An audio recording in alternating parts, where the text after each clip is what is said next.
All right, we are live. Hello, everyone, and thank you for joining us today. We have a hefty topic for you guys. I know it's a lot of information out there, so I'm sure there's going to be a ton of questions. Patience while we are setting up our Instagram. Did you go to Instagram? Where? Right there. Perfect. Mm-hmm. Why is it not live? Now hit the copy again. So this happened before. We're working with a program that gets us live on all platforms. And Instagram is always a tricky one. No, what's it? Last time we were here, but we'll get there. Give us 1 second. I'm going to say, Ryan, do you want to say hello to everybody? Yeah, I sure do. Hey, everybody. Big time Zoom coming at you today, or StreamYard. But what a great topic. And as usual, we really try to focus on keeping things around 15 minutes. You know, we respect your guys' valuable time. We are very grateful that you join us every Monday, noon Eastern. And I hope you guys get a lot out of these. But today's topic is so super complex, but we are going to make it so simple. We're going to get into some hormone therapy discussion, and we're going to talk a lot about ways to supplement and lifestyle things that you can implement to be more aware about your hormone and possible imbalances. So excited for today's Zoom, and excited actually because we're going to be talking about a product that we've recently released. It's a women's hormonal support product. And I know for the guys that are watching, I want to make sure you all know that we do plan to launch a men's hormonal support product as well. It is in the works because there are significant differences, of course, between men and women. But as you'll hear today, there's a lot of stuff I think that most people don't realize when it comes to hormones and how important just generally nutrition and supplementation is, because of the cofactors involved in the production and the maintenance and the metabolism of our hormones. So that's really what we want to touch on a little bit today. I think, unfortunately, for our Instagram folks out there, you will not be joining us. All right. It's okay. Yeah. We'll figure this out. It's not friendly with Instagram, so we're working on it. But we are. Again, like Ryan said, thank you for joining us today. We are live on Facebook and YouTube, and these are always available on our YouTube channel, so make sure you subscribe us there. So as we were talking about hormones, females out there, I mean, do you suffer with negative symptoms associated with hormone fluctuations? And for you guys out there, do you know someone, maybe your wife, your mother, your sister, your neighbor, that deals with hormone fluctuations? I'm sure you know when they're going through something. Right. So this topic is for everybody. I'm Lisa, and this is Dr. Ryan, and we're here to cover everything for you.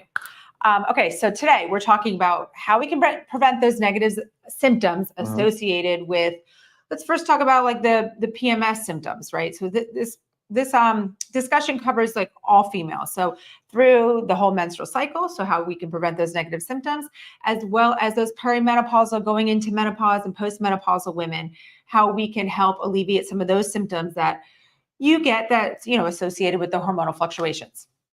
So we're going to cover female hormone fluctuations, lifestyle factors, big one, that affects our hormones, symptoms associated with hormone fluctuations and imbalances, therapeutic options for hormone health, and our Livegood hormone balance supplement. Okay, so before we get into this, if you haven't already, make sure you subscribe. That way you get access to all of these videos. And like I said before, we also will always have it. It's always on our YouTube channel. So if you miss something or want to share with someone, you can always access it there. All right, so let's jump into female hormone fluctuations. So hormones are your body's chemical messengers, right? They're constantly sending messages like from your brain to other parts of your body. If these are not working properly or something's going on there, then things are off with our body. Like when your hormones are out of whack, I mean, this affects everything from like our outlook on life, our energy, our metabolism, our libido, how our menstrual cycle is it? Is it late? Is it early? Is it long? Is it heavy? Is it light? Lots of things go into play when we have these, hormone fluctuations. And we all know those fun PMS symptoms that we get, right? So, I mean, the irritability, the mood swings, the just want to yell at everybody and everything. I think he laughs because he knows from experience. But, we need to do what we can to help prevent these hormone fluctuations. Some of them obviously are not preventable, but there's many things that we can do to help this in the process. So I think we just got live on Instagram. Well, we'll see here in a second. You can keep going. Okay, yeah. I mean, that would be great if you jumped on late. It's okay. Okay, so those are those female fluctuations. Again, let's go back to like the PMS. So we go through the stages, right? From,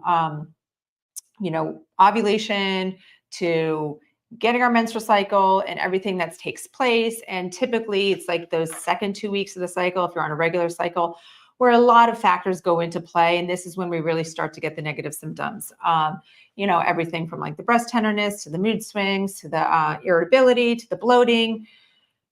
We get it all. And then also the hormone fluctuations through the perimenopausal to menopausal and postmenopausal. And these vary a lot. I mean, Ryan can elaborate on this, but these vary a lot with like our estrogen imbalances that go into play, where typically the good estrogen is going down, the bad estrogen is going up, giving us those negative symptoms. And we'll go into that a little further as we go on in our talk today. But also make sure as I'm talking that you're writing in questions in the comments section, because we will cover those, at the end of this, and make sure we address as much as we can so we can really help you guys understand what's going on and how we can help it. Okay, so lifestyle factors. There are many lifestyle factors that affect our hormones. And like I was talking about control, we need to be able to control these to help ourselves, because there's so much that we can't control. So perimenopause to menopause, we've got ongoing stress, things that affect our hormones, perimenopause and menopause. Can't control that. It is what it is, but we have ongoing stress. Our stress really plays a role in our hormone. Our diet, huge player in our hormones. I mean, this goes from everything from like environmental toxins, right? Are we eating out of plastic containers? Are we getting those BPAs? BPA or endocrine disruptors, xenoestrogens, right. PCBs, even phthalates, which are really common in plastics and other food-based products. So, sure. Yeah. So you might not think that environmental toxins have that big of a role in your hormones, but they do. They have Huge. a major role. So think about that. Think about that next time you go and put your hot soup in your little plastic Tupperware container. And you microwave it, or you leave a water bottle out in the sun and you grab it and something like that. Those are your xenoestrogens. They come in, they mimic estrogen, and they just wreak havoc. I mean, they're synthetic, obviously. The BPA and I think probably BPA and PCBs are most commonly recognized, right? So, but that's exactly right, because you were talking about hormonal balance. Primarily, we're talking about estrogen. Of course, progesterone plays a role, but these would be considered as sex hormones: testosterone, estrogen, and progesterone. So when you have these xenoestrogens enter into the game, they're totally going to be playing games with your body, wreaking havoc. Now, we will talk a little bit about plant-based phytoestrogens. Those are also xenoestrogens, but we're going to talk about that later today a little bit, specifically related to soy and other phytoestrogens. And how they can play a beneficial role in our bodies. Yes. So sorry to interrupt you, but no, I like it. No, you're feeding into it. That's great. So other things, diet, we said, sleep. Okay, if we are getting too little sleep, guys, we are definitely negatively affecting our hormones. Huge player in it. Our weight fluctuations. Think of like maybe you yo-yo dieters out there. I mean, every time you go on this diet for 3 months and you lose all this weight and then you're off of it and you gain it all back, that affects our hormones.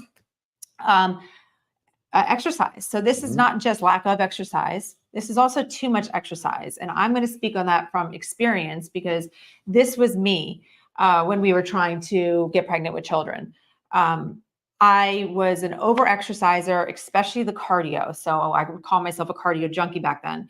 And I really affected my hormones negatively. And it had a major impact. It took us 3 years to get pregnant.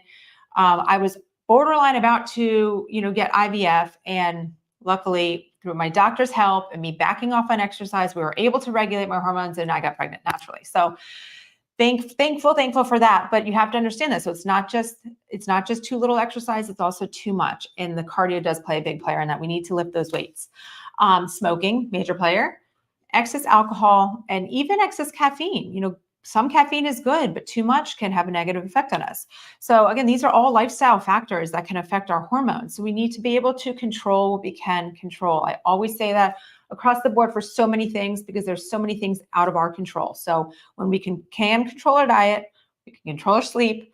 Stress is tough. You got to work on it. It's not just going to happen saying like, I want to work on my stress. You have to actually work on your stress level, whether it's going outside and taking a walk. I mean, again, you find what works for you. So to me, I know if I'm like, feeling it, how it feels as the stress is building, everything, the emotions rising, go outside, take a breath, go on a short walk. I promise you, you will feel so much better. So easy. So what I hear too ultimately is, when you can focus on body composition, obviously having some healthy subcutaneous fat is important because we don't want to be so super lean. Right. Like we're talking about with a lot of these over exercisers, the cardio junkies, they tend to really cut out almost all body fat. And that's a problem, right? Especially for women and fertility, looking for fertility reasons. And it's not just cutting out just the body fat. You don't really build the muscle. Well, there you go. That was my second point. Go. Yeah. Well, no. And then of course, muscle mass is such a metabolically active tissue. It does a far better job than obviously visceral body fat, which is that unwanted fat that crowds around organs and around your belly and all that thing. But the lean muscle mass does such a better job of improving our hormone balance. I just call it balance, but improve our hormone levels. And my hormone level might be different from another man's hormone level. Obviously, they will be. I mean, hormones are not a perfect science, guys, not whatsoever. So complicated, very nuanced, very individual. N of 1 applies for sure in the hormone world. But like Lisa said, they're so vital. They're so imperative for health. And they're, you can't live without them, obviously. Yes, for sure. And there's, go ahead. I didn't mean to interrupt you. I keep because I was going to say, like, a lot of today's discussions, there's from a hormone perspective, I always tell people, I said, it is important to have your hormones checked. We should know what your hormone levels are. And it'd be great if we had those at a baseline of, when we somewhere around 18, then again at 25, at 30, 35, for whatever the interval might be. But it would be nice to have the historical data so we kind of know where we're trending. So if you don't know your hormone levels, go get them checked. They're very, very cheap from a lab perspective. There are a bunch of hormones in the body, and there's a lot of interrelated activity going on with them.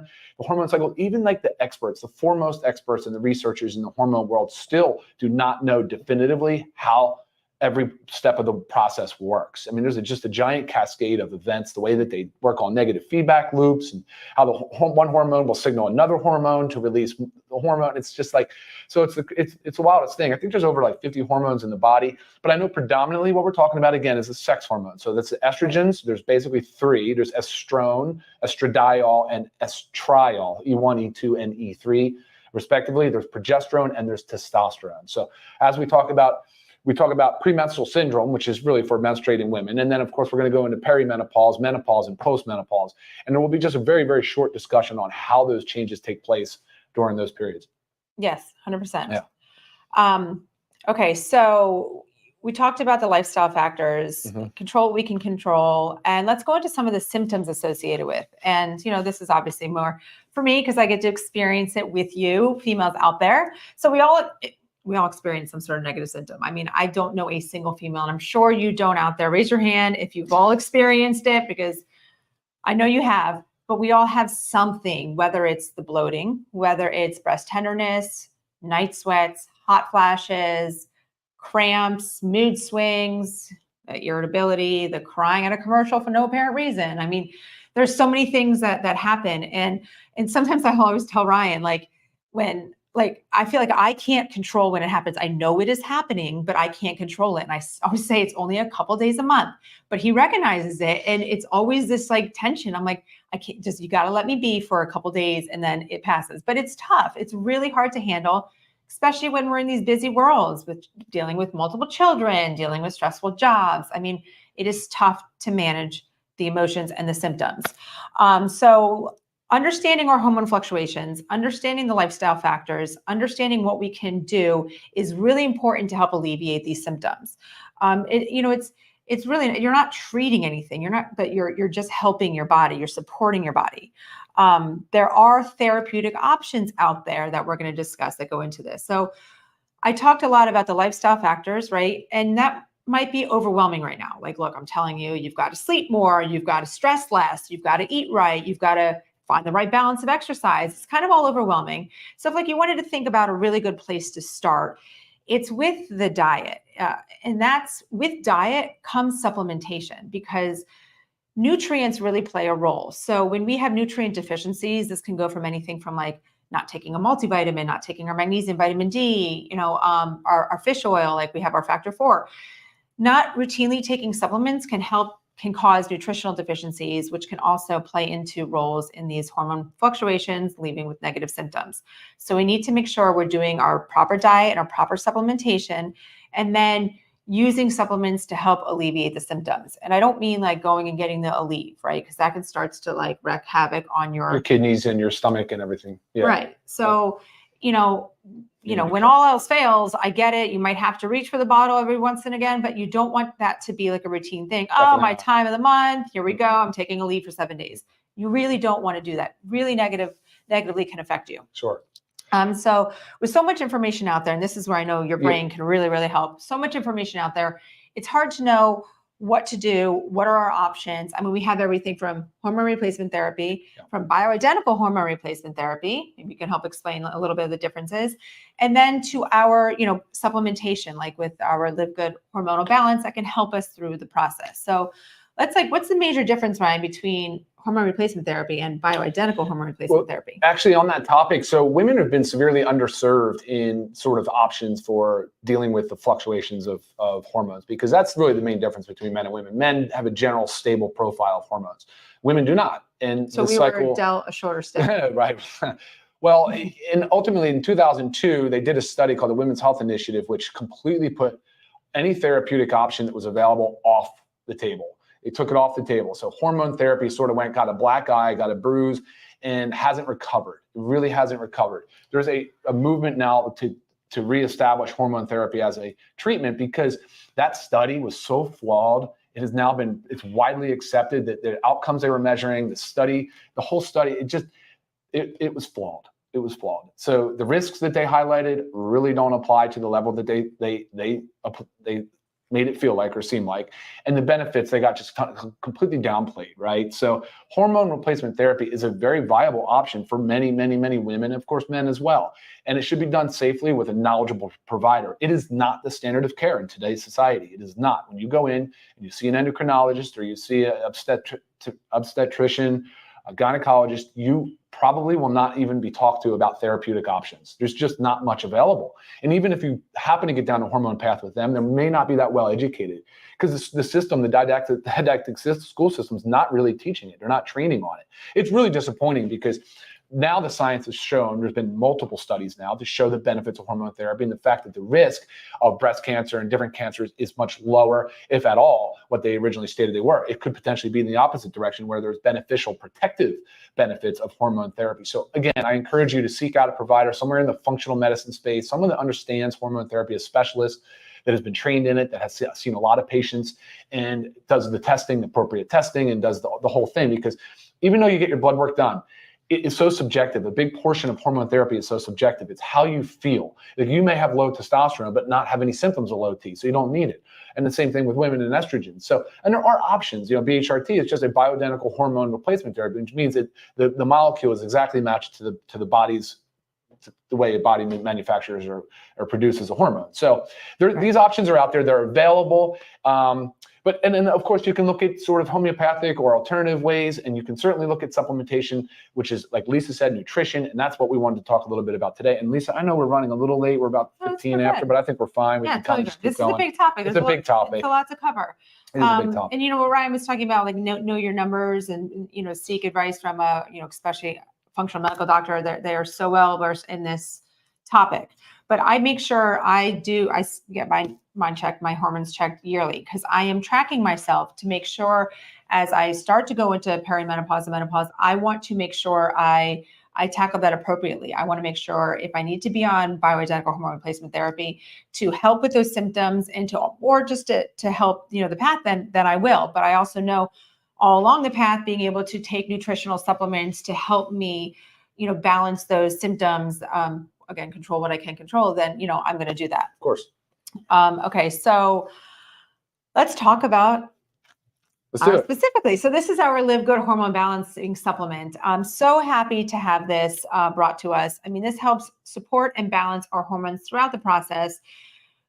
This goes for all women. Like I said at the beginning, this is for menstrual, symptoms. This is for perimenopause, menopause, postmenopausal. But the biggest thing that this is for, it's to help alleviate negative symptoms associated with hormone fluctuations. Okay, this is not like a hormone therapy. I mean, a hormone replacement therapy substitute. Okay, that's not what this is, to help alleviate the symptoms. But I don't get into the details of it, because when it comes to the estrogen balance, a lot that goes on as we are leading into perimenopause, menopause, postmenopause. There's an ingredient here, DIM, that's very important in helping balance that estrogen, because the negative estrogen starts to go up and we get the negative symptoms associated with, but it's also, isn't it the negative one, the one that's more associated with breast cancer and whatnot? So there's a transition really from premenopause, perimenopause into menopause and postmenopause. Just simplifying it, your estrogen levels drop, your progesterone levels drop, your testosterone mostly kind of stays the same, but that's the thing. And your most prevalent circulating hormone premenopause is estradiol, the E2. And then through menopause and after, you get a significant drop in that. And then essentially what estrone, E1, becomes the most dominant estrogen. And that's the one that is most associated with these negative side effects. But of course, at the same time, we have a drop of estradiol and a drop of progesterone. Sure. So there's a significant imbalance there, which would be mostly the contributing factor. So, and then a big part of that is, if I want to talk some of these ingredients, a big part of that is the production and the metabolism of it. So how does the body break it down? And that's a lot what even milk thistle does in the liver, because estrogen is metabolized through the liver. Sure. And so you'll have beneficial things like, what did I just say? Which was the ingredient for the liver? Milk thistle? Milk thistle, yeah, of course. And then the DIM. So it can help actually metabolize some of the estrone and help create more balance in the hormones. And then there's other ingredients in here that I wanted to talk about, the isoflavones that you find in the soy extract. And I know soy's gotten a bad rap, which is unfortunate. It's kind of like the same thing goes back to these flawed studies where now they're showing that soy has protective benefits. There was a Shanghai Women's Initiative, which we know that women in Far Eastern countries, like they eat a lot of soy. Yes. They eat soy. It's a staple in their diet. Right, daily. They have much lower incidence of breast cancer, ovarian cancer. Yes. They have much lower incidence of all these other chronic diseases. And their soy intake is off the charts high. And it's mostly because of the active constituent, which is isoflavones. So, we're looking at it going, okay, this Shanghai Women's Health Initiative looked at it and showed all these benefits of soy. Right? And then when you look back at our historical studies on soy, they're super flawed. So now the science again is sort of flipping. And what's going on there is isoflavones in the soy is interesting. It's a phytoestrogen, but it can have estrogenic effects, so beneficial more estrogen effect, or it can have anti-estrogenic effect. What we're typically seeing, this is why we say the word balance, and this is where it gets confusing for women. How can it help me if my levels are high? How can it help me if my levels are low? Well, for premenopausal women, their E2 is high. Estradiol is high. Okay. Well, it can come in, this isoflavones come in and can kind of act as an anti-estrogen there. Can it bring the levels slightly down or stabilize, right? And then on the flip side, the postmenopausal, menopausal, postmenopausal women, they're low in estradiol, where you have an estrogenic effect with the isoflavones. So it's actually benefiting and providing more of an estrogenic effect. So this is the idea. This is the way that the isoflavones are proposed to work. And it's not clear. Of course, it's not clear. And that's again why we say, are you symptomatic? Are you looking for a solution? If you are, try it. It's a trial. Does it work for you? If not, stop taking it. That's just the name of the game. Lisa could tell you, she's gone through multiple supplements, just trying to find the right balance of things. But here's what I will tell you. The list of ingredients in this women's hormonal support product, you will not find in another product. You would have to take between 3 and 5 products to get that balance of. And by the way, they're in standardized extracts. So you know exactly how much of the active constituent you're actually getting. So that's kind of the game there. That's sort of what's happening. Let's see if I made any other notes. While you're looking, so you can check out this product on our website, livegood.com. It is $19.95 retail, $14.95 for members. Right. That's a 30-day supply. And this could be something that you're needing to take every day. Say you're, during your menstrual cycle, maybe you have to play around with it. So with the supplements for me, I need to take them every day throughout my cycle, throughout my month cycle, because if I only take them those last 2 weeks when things start to get nitty gritty, I actually miss my ovulation symptoms because that's the middle, right? And I get really symptomatic there. Okay. I get painful cramps, bloating, and breast tenderness all starts around that middle. So if I wasn't taking it every day, I'm going to miss that point, right? If I just started taking it in the middle. So you have to figure out what works for you. No person is, alike. No, so you just have to see, Is the black cohosh in here? Is that going to help you with your hot flashes? Sure. And Good. Yeah. I'm not there yet, so but I know it's a well-studied ingredient to help with hot flashes. And so the phytoestrogens are too. So isoflavones and the dunquis also like to act as a phytoestrogen, whereas the chasteberry can be more of a premenstrual syndrome benefit, right? For some of those other symptoms. Right. Yeah. And I was getting some feedback from customers. I had an email that someone hadn't had their period in 3 months, but should be regular. They were just irregular due to factors. They started taking this and they got their period, so now they're regular. So it's just things like that. It can help balance you. And we might say like, God, I wish I didn't have my period every month, but we need to be regular. Like our bodies are meant to do what they're meant to do, and we really should have around about a 28-day cycle. So unless you're in that irregular perimenopause, sure. which is the 12 months leading up to where you have irregular periods leading into no periods for 12 months. Yes. So, I mean, most importantly, there are options out there. And when it comes to balancing, alleviating, helping our symptoms, this hormonal balancing supplement that we've made, there is nothing like it. Again, check it out on our website, read all about it, always ask me questions. And let's actually, while I'm talking about questions, let's go into questions. Okay. How do we bring this up? Show? Yeah. There we go. So I actually get this question in my email a lot from Sue. Does it help with someone who has had a full hysterectomy? So again, this depends, because if you've had a full hysterectomy 10 years ago and you're not having symptoms anymore, I mean, your body has kind of balanced out, right? You are where you are. You can't start taking something and reverse anything like that. But I have a friend that had just recently had a forced hysterectomy. So she was a hysterectomy that led her into forced menopause.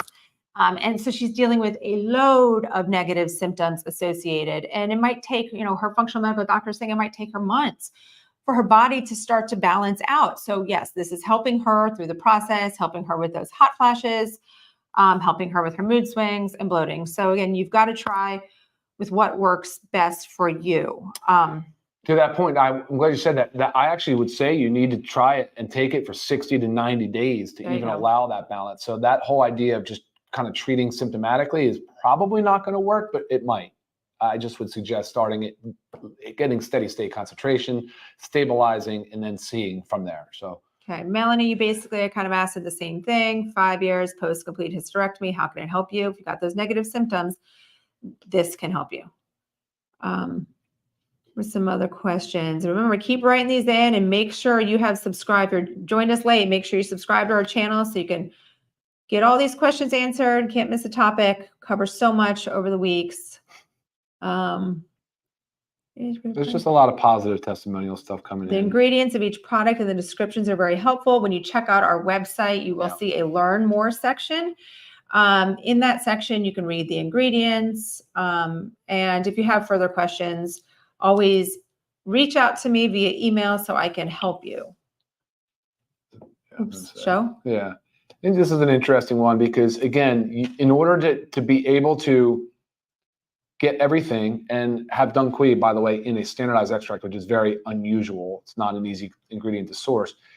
You would have to take 3 to 5 supplements and you'd be paying. I look at some of these women's hormonal support products that are on the market, may have 1 or 2 random herbal ingredients, and they're like 30, 40, $50. Mm-hmm. The prices are outrageous. And I think it's because it's such an underserved population. I mean, a woman right now with the health span that we have, about 1/3 of their life will be spent in postmenopause. I mean, it's a significant time period. And there's a lot of things. And I know we're talking about a lot about postmenopausal, but this really does apply all throughout. So it wouldn't apply to the one question I saw, which was a 15 or 13-year-old girl, because if there's some significant imbalances there definitely needs to be checked out with their physician, right? I just can't recommend this type of product for that age. I wouldn't recommend it, of course, for breastfeeding, pregnancy, and if you have active cancer, I would definitely consult with the oncologist, as you should anyway with any supplementation, any new foods that you enter in. It really should be a really holistic approach with your oncologist if you're undergoing active treatment. Okay, we have this from Linda. How does the same product treat both stages of hormonal imbalances, menstrual cycle as well as menopause? So Ryan just went into the whole estrogen breakdown and how it works to estrogen balance in both phases, both differences in our cycles or in our hormones are affected by estrogen. Yeah. So this helps to balance them. but also we deal with a lot of the similar symptoms, from the irritability, mood swings, bloating. I mean, it's all there. I mean, hot flashes to a different extent with menstrual cycle. I mean, I get very hot towards my real end of the cycle. So it definitely helps all stages. Well, it can, right? I mean, that's kind of what we're saying here is like, again, you need to experiment a little bit and really kind of take control of your own health and just sort of know what you're doing. And so hopefully this helps you guys, because I don't know of any supplement brand that's out there doing what we're doing, just talking about the benefits, the risks, and what to expect if you're going to start supplementing. Right. And like Ryan said, truthfully, prior to this supplement, our supplement, I have tried many. And and again, I would stick with it for 3 months and see if it makes a difference. And if it doesn't make a difference, I move on. So we each have different things going on in our body and why we're experiencing different things. So again, you've got to try. Yeah, it's just a shame. Women have really been left to just figure it out on their own. There's not many solutions. There still is not. And so I'm pleased that we're able to sit here on this platform and talk about this product, because I think it can help a lot. It will really help a lot. And just for you guys out there, when your estradiol, the E2, does drop, I mean, that's typically what you would see the hormone replacement therapy go after. Typically it's estradiol, so E2 and a little bit of E3. And usually some progesterone, because when your progesterone drops out, man, your sleep is completely wrecked. And it doesn't affect everybody the same, but I've certainly seen women really, really struggle because of this low E2 and low progesterone. Right. A lot of just random questions about, having breast cancer due to increased estrogen and progesterone. Yes. I always advise just speaking with your doctor, your oncologist. With are you saying active cancer? The problem with it, the risk though, if you go to speak with your Western trained standard of care, primary care doc, you're going to get a stare that looks like you're a monster. Like, what would you even think about doing this for? Why would you go on hormone therapy? That's a risk. Meanwhile, you have this complete upwelling surge of new practitioners that are very, very aggressive in using hormone therapy, and they're getting tremendous results. Right. It's not for everybody. There is some risk. There's some benefit. Of course, you got to weigh the two. Right. But I hate the idea that we're just completely blocking this hormone therapy as a standard of care. Right. My prediction and my hope is that it becomes back. It circles full back, and it's a standard of care in all medical practices in the next 2 decades. Right. And whether this is something you've had cancer in the past, Mary, yes, Yes. Same thing applies. The estrogen that's too high is your bad estrogen, bad because it's so, but again, we don't know your specific case, but that's also why we really love functional medical doctors, because they look at it as a totally different approach, a whole root cause, a whole full body, not just that standard, textbook, treatment and answers. I think I kind of went through everything. Okay, awesome. And I would say this too. I'd say that of course you don't want to use things that would promote cancer developing cells, right? So that's another thing. You got to be careful. I think we've said that enough, right? But I know the reason why we keep repeating is because how many people we get questions from, and they're just pretty surprised with our answer. They're like, yes. They're not used to it. And again, there's plenty of literature to support our position. So hopefully you guys have good, trustworthy medical advice in your world. We're happy to help with questions if you want to email us. But continue to tune in. Please subscribe, because you guys can stay up to speed with everything we're doing. And then check us out every Monday, noon Eastern, for more of these awesome. Yes. So make sure you subscribed. Bottom line with this whole thing, so much information out there, but all of us women, we go through these hormonal fluctuations. We need to know our numbers. You need to work with a qualified healthcare professional to know your numbers, so you can understand what is going on, why your body's feeling the way it is, and how you can properly treat it. And as always, our hormonal balance supplement is a rock star supplement out there. You've got to try it. It is wonderful. Next week we have our FAQ, but I'm changing the name to AMA, Ask Me Anything. So it's really Ask Us Anything, but that's where we will come on live. So come with your questions, and you can ask us anything health and product related, supplement related. We are going to be here to answer you. So looking forward to seeing you next week. Thank you guys for joining us today. Thanks everybody. See you later. Bye-bye.